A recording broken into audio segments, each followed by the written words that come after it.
तुम ठीक हो ना? सर कुछ और लाऊं आपके लिए? बहुत शुक्रिया।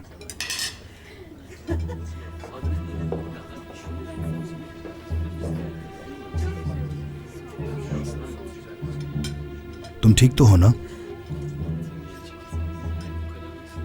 नहीं, आपके घर वालों ने जो सलूक मेरे साथ किया उसके बाद क्या मैं ठीक हो सकती हूँ करीम? नसरीन, नहीं सोचो उस बारे में। उनकी जगह आकर देखो, तुम्हें पता चल जाएगा। वो अपनी जगह ठीक हैं। तुम्हें क्या लगता था वो क्या करेंगे?